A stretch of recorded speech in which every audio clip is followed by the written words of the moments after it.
Hello everyone, I am Jyoti Jha and welcome to NCERT the mind. तो आज हम लोग पढ़ेंगे class 5 Hindi Arihant work book का चैप्टर 16 पानी रे पानी।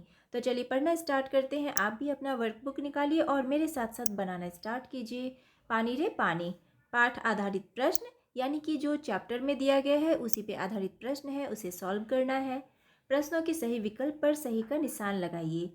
जल चक्र का संबंध किस विषय से है? हिंदी, अंग्रेजी, गणित या भूगोल? भूगोल से है, टिक लगाएंगे। पानी से जुड़े झगड़ों के निदान के लिए कुछ लोग अपने नलों के पाइप में क्या लगवाते हैं? क्या लगवाते हैं? पंप, मोटर, जनरेटर या इंजन? ख नंबर मोटर, टिक लगाएंगे। असली गुल्लक और धरती रूपी गुल्लक में क्या समानता है? तो दोनों मिट्टी के बने हैं, दोनों में पैसे रखते हैं, दोनों में छिद्र हैं, दोनों गिरकर फूट सकते हैं। कौन नंबर? दोनों मिट्टी के बने हैं, टिक लगाएंगे। पानी के चक्कर में ना फंसने के लिए किसका समुचित उपयोग किया जाना चाहिए?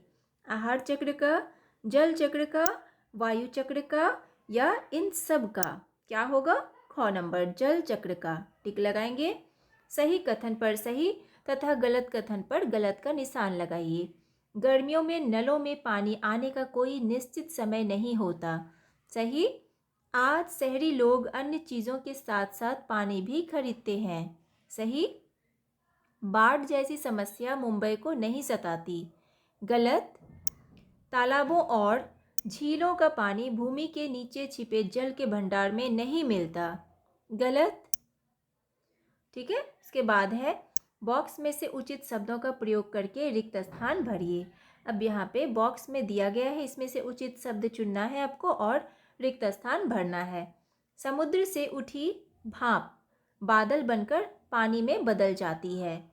पानी की पाइप में लगा मोटर कई घरों का पानी खींच लेता है।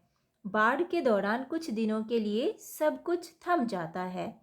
वर्षा रुपयों से कई गुना कीमती है। निम्नलिखित अनुच्छेद को पढ़कर प्रश्नों के उत्तर लिखिए। अब यहाँ पे अनुच्छेद दिया गया है, इसे पढ़ना है और प्रश्न का उत्तर देना है।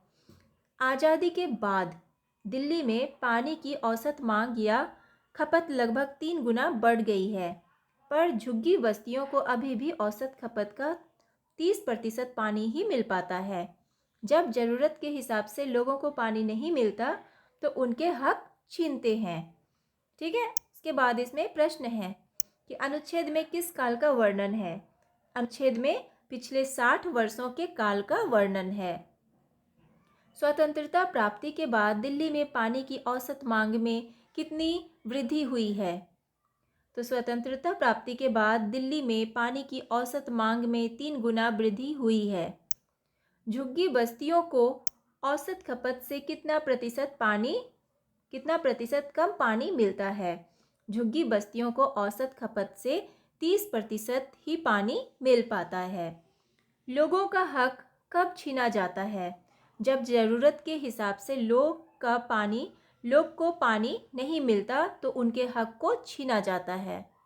ठीक है। अब है अति लघु उत्तरीय प्रश्न। नलों से सू सू की आवाज़ कब आती है? जब नलों में पानी नहीं रहता था। जल संकट से निपटने के लिए हमें किन 2 चीज़ों को ठीक से समझने और संभालने की आवश्यकता है? तालाब की और नदियों की रखवाली। ठीक है। लघु उत्तरीय प्रश्न। नलों के पाइप में मोटर लगाकर आजकल पड़ोसियों का हक किस प्रकार छीना जा रहा है? आगे चलकर इससे कौन सी भीषण समस्या उत्पन्न होती है? क्योंकि इससे दूसरे घरों को पानी नहीं मिल पाता और आगे चलकर इससे अकाल की भीषण समस्या उत्पन्न होती है। आप कैसे कह सकते हैं कि गर्मियों में पूरा देश भारी जल संकट से जूझता है? क्योंकि आजकल पानी एकत्र करने के स्रोत ना के बराबर रह गए हैं। ठीक है। के बाद है हमें प्रकृति से पानी का खजाना कैसे प्राप्त होता है? तो हमें पानी धरती के नीचे से, नदी से, झील से, कुएं से और समुद्र से मिलता है। दीर्घ उत्तरीय प्रश्न। पुस्तकों में जल चक्र को किस प्रकार दर्शाया जाता है?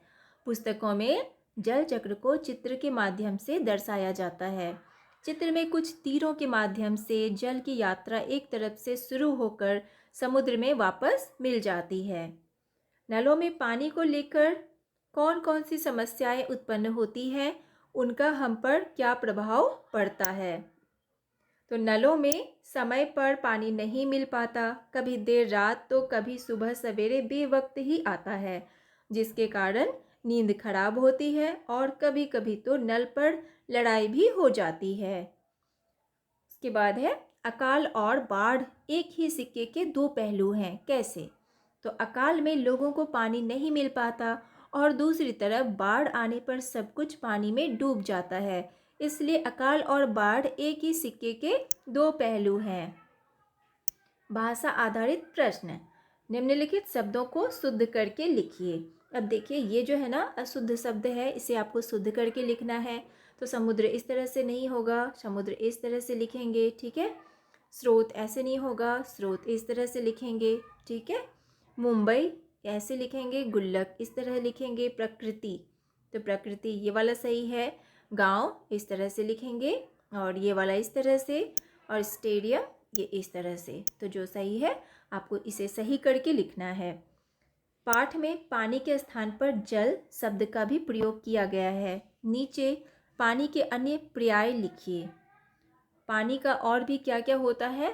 तो पर्यायवाची जैसे कि नीर, वाड़ी और अम्बु। नीचे पानी से संबंधित कुछ मुहावरे दिए गए हैं, अर्थ लिखते हुए उन्हें वाक्यों में प्रयोग कीजिए। तो देखिए, जैसे यहाँ पर लिखा हुआ है पानी उतरना, ठीक है। पानी उतरना का अर्थ होता है इज्जत उतरना। तो गाली देने पर उसकी इज्जत उतर गई या उसकी पानी उतर गई, ठीक है। पानी ना मांगना, तत्काल मर जाना। तो पानी से निकलते ही मछली तत्काल मर गई। पानी रखना यानी कि इज्जत रखना, उस गरीब ने मेरे बात की इज्जत रख ली या पानी रख ली। पानी पानी होना यानी कि बहुत लज्जित होना या शर्मिंदा होना। कक्षा में कम अंक लाकर रमेश पानी पानी हो गया। चैन शब्द में बे उपसर्ग लगाने से बेचैन शब्द बनता, जो चैन शब्द का विलोम भी है। इसी प्रकार नीचे दिए गए शब्दों में बे उपसर्ग लगाकर विपरीत अर्थ वाले शब्द बनाइए। वक्त है, अब वक्त में हम उपसर्ग लगाएंगे, बे उपसर्ग लगाना है। तो क्या बनेगा? बेवक्त। ज़रूरत है तो क्या होगा? बेज़रूरत। हद तो बेहद। मौसम बेमौसम, ठीक है। इस तरह से आपको बनाना है। उसके बाद है नीचे कुछ अनेकार्थी शब्द दिए गए हैं, इनके अलग अलग अर्थ लिखिए।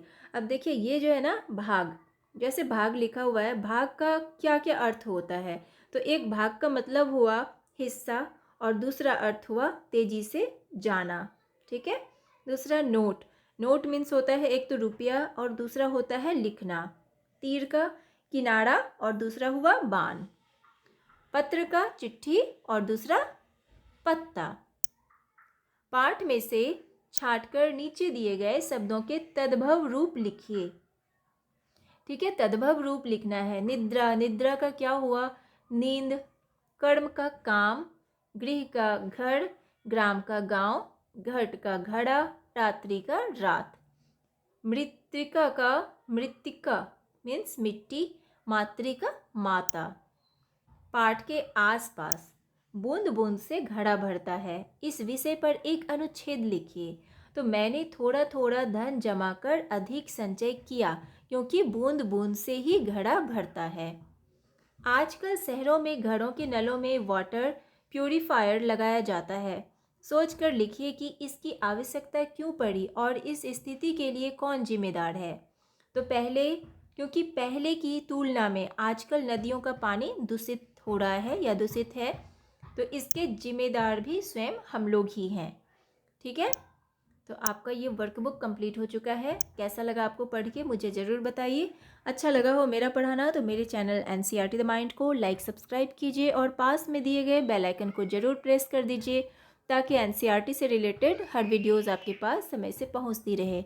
और मैं आप सभी को एक बात की जानकारी देना चाहती हूँ कि आप अभी क्लास 5 में पढ़ रहे हैं और आपका कोई भी ब्रदर एंड सिस्टर कोई भी होगा जो क्लास 4 में या क्लास 5 में जाने वाला है या क्लास 2 में है, 3 में है, तो मैं इस बार से नेक्स्ट सेशन से ओसवाल का वर्कबुक बनाने वाली हूँ, जो कि बहुत ही इजी है और आप एक्स्ट्रा नॉलेज के लिए इस वर्कबुक को पढ़ सकते हैं, बना सकते हैं।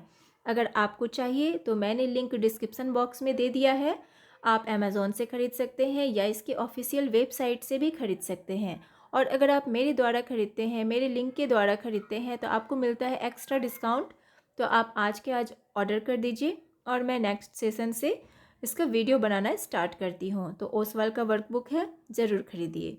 मिलते हैं नेक्स्ट वीडियो में, तब तक के लिए bye, take care, thanks to watch my video.